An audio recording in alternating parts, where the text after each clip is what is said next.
අයිබෝන් ජයන්ත උක්වත්ත කතා කරන්න අද දිනය 2023 ජූලි 12 වෙනිදා හැන්දෑව වැන්කෝවලට නම් එතකොට මේ දවස විශේෂ දවසක් ක්‍රිප්ටෝ ඉතිහාසයටම ක්‍රිප්ටෝ ස්පේස් එකටද සුවිශේෂී දිනයක්.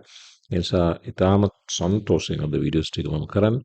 ඒ වගේම ඔයාලට ස්ක්‍රීන් එකේ පේනවා රිපල් සම්බන්ධ ඉතාම සුබදායක නිවුස් එකක් තියෙනවා.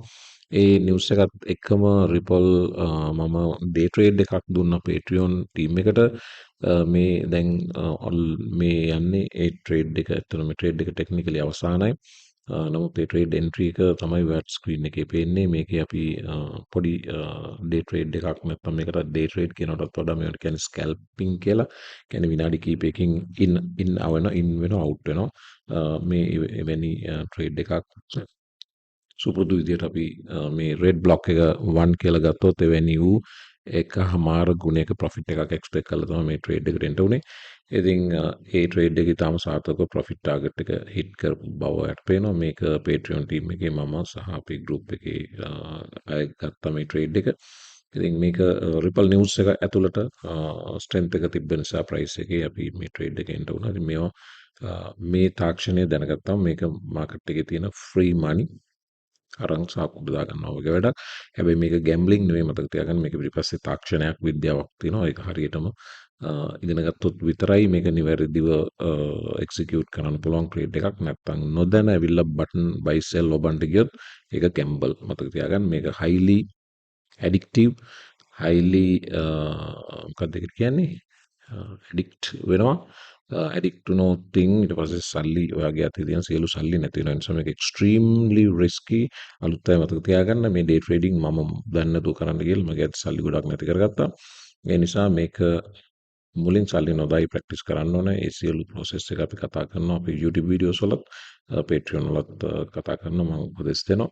ඉතින් මේක හරියට ඊට පස්සේ අල්ලගත්තට පස්සේ ඔයාලට සල්ලි පොඩි ප්‍රමාණයක් රිස්ක් කරලා ඊට පස්සේ මේක අතට හුරු වෙනකන් පියවරින් පියවර ඉස්සරහට යන්න පුළුවන්. මේකත් තාක්ෂණයක්. එතකොට එක දවසෙන් දෙකෙන් සතියෙන් දෙකෙන් මේක ඇවිල්ලා සල්ලි හොයන්න බෑ. මේක ප්‍රගුණ කළ යුතු තාක්ෂණයක්. ඉතින් ඔයා දන්නවා ප්‍රගුණ කළ යුතු දේවල් වලට යම් කාලයක් යනවා සහ කැපවීමක් කළ යුතුයි. ඉතින් මේ ට්‍රේඩ් එක Patreon ට්‍රේඩ් එකක් ඉන්ට්‍රස්ටඩ් අයට සම්බන්ධ වෙන්න පුළුවන් Patreon group එකට. ඉන්ට්‍රස්ටඩ් අයට ලින්ක් එක තියෙනවා YouTube වීඩියෝ ඩිස්ක්‍රිප්ෂන් බොක්ස් එකේ. එතනින් එන්න සම්බන්ධ වෙන්න පුළුවන්.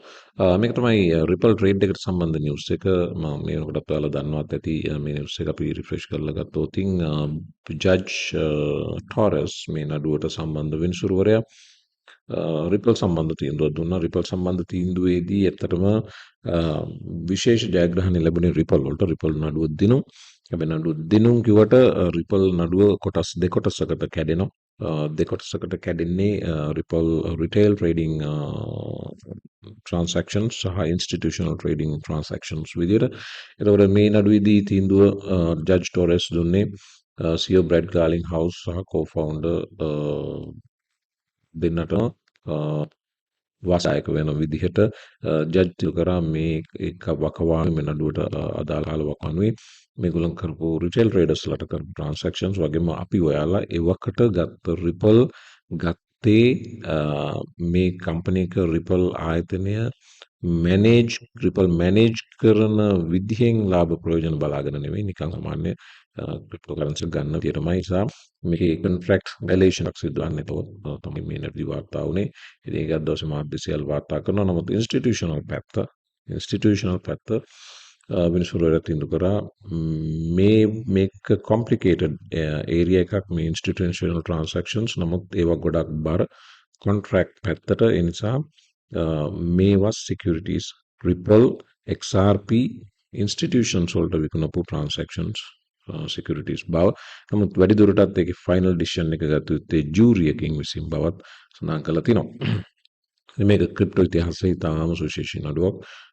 මේ නඩුව දැන් අවුරුදු 3කට වැඩි කාලයක් තිස්සේ මාකට් එක බලාපොරොත්තු හිටියා. ඒ වගේම මෑතකදී බ්‍රැඩ් ගාලින් හවුස් රිපල් ෆවුන්ඩර් පව යම් පොසිටිව් තැනක හිටියා. ඉතාම ළඟදී මේ නඩුවේ තීන්දුවක් ලැබෙවි කියලා. ඒ තීන්දුව ඔන්න ලැබිලා තිනවා. බ්‍රැඩ් ගාලින් හවුස් වගේ අය මේ වෙනකොට ඒ සම්බන්ධයෙන් අදහස් දක්වන Twitter එකේ Brad Kenow we said in December 2020 that we were on the right side of the law and will be on the right side of history. Thankful to everyone who helped us get to today's decision, one that is for all crypto innovation in the US. Maker SCC එක institutions පැත්තෙන් judge දීපු තීන්දුව SCC පැත්තට යම් වාසිදායක සිද්ධියක් වුණත් මේක overall බලපුවම zoom out කරලා බලපුවම මේකේ වැඩි වාසිය Ripple දිනුම් කියන තැනට තමයි මේ පත් වෙන්නේ. ඉතින් ක්‍රිප්ටෝ කමියුනිටි එකටත් ලොකු ජයග්‍රහණයක්. මේක පුද්ගලිකව Ripple එකට බ්‍රැඩ් ගාලින් හවුස්ට ආපු ජයග්‍රහණයක් නෙවෙයි. SCC එකට ලැබුණ හොඳ කනේ පහරක් මේ නඩු තීන්දුව. දැන් ඉදිරියේදී Coinbase සහ Binance සම්බන්ධ නඩු එන්න නිමිතයි.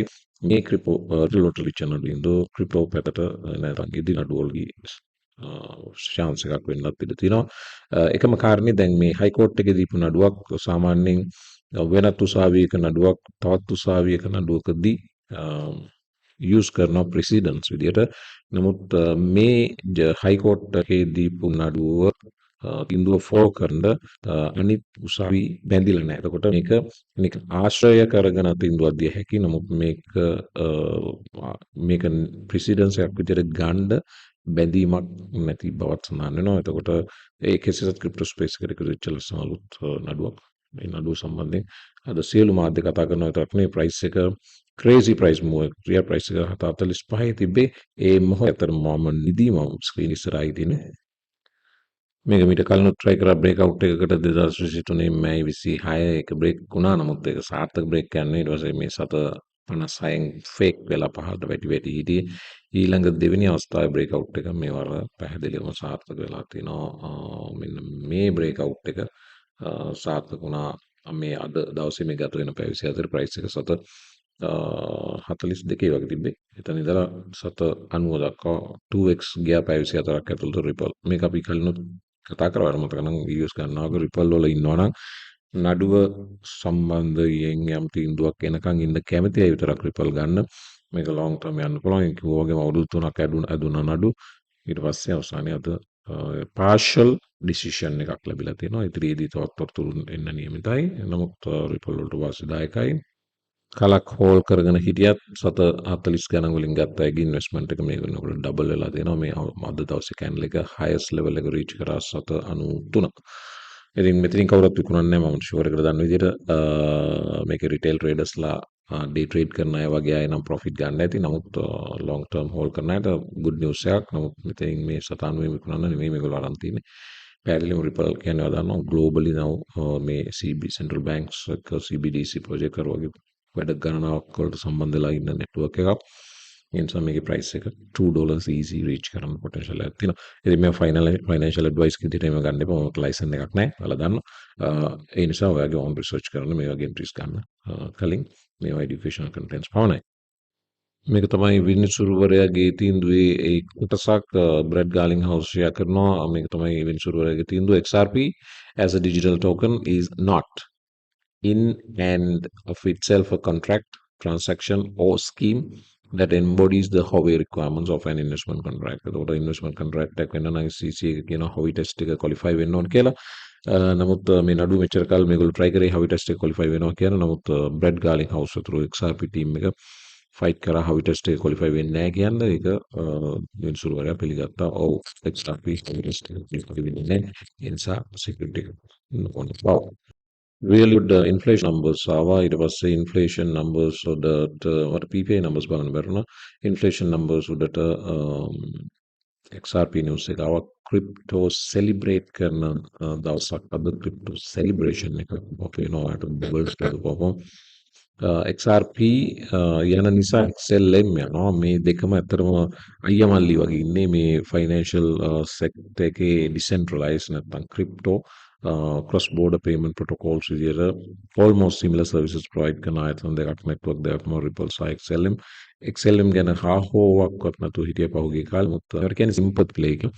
ඒකම space එකේ එක්කෙනෙක් perform කරනකොට හරි mistake එකට extreme ඒ ස්පේස් එකේම තවත් අය ඉන්නම් ඒගොල්ලොන්ටත් move වෙන්න ගන්නවා. ඒකට හේතුව ඒකම ස්පේස් එක නිසා සමහර වෙලාවට මේ දැන් අපි රිපල් වගේ එකක් එක්ස්ට්‍රීම්ලි ක්ලටර් නම් වොලියුම් ඇවිල්ලා හරි චොපි නම් ට්‍රේඩ් කරන්න. එතකොට මේගොල්ලෝ ඒ හා සමාන්තරව යන වෙනත් ඊට ඒ ස්පේස් එකේම තියෙන අනිකුත් ඒවා ට්‍රේඩ් කරන්න පෙළඹෙනවා. ඒක තමයි රිපල් යනකොට ඒ එක්සෙල් මුත් යන්නේ. මේක ස්ටොක් මාකට් එකටත් ඒ විදිහටම අදාළයි. පැන් ගැම්බල් වගේ කම්පැනි එකක් එක්ස්ට්‍රීම් පර්ෆෝමන්ස් පෙන්වනකොට ජොන්සන් ඇන්ඩ් ජොන්සන් යුනිලිවර් වගේ කම්පැනිස්ුත් පර්ෆෝම් කරන්න පෙළඹෙනවා මේ ඔක්කොම එක ස්පේස් එකේ තියෙන නිසා. ඉතින් ඒක මේකටත් අදාළයි. හැමතැනම ෆියර් සහ ග්‍රීඩ් මතක තියාගන්න. මේ ස්පේස් එක ඇතුළට ඇවිල්ලා ඇස් දෙක ළඟ තියන් බලන්න එපා. පොඩ්ඩක් ආපස්සට ගිහලා zoom out කරලා ඕවරෝල් පික්චර් එක දිහාත් බලන්න පුරුදු වෙන්න. එතකොට ඔයාලට තේරෙනවා මේ ෆියර් සහ ග්‍රීඩ් හියුමන් ඉමෝෂන්ස් කොහොමද හිට මෙහෙට වෙන්නේ කියලා.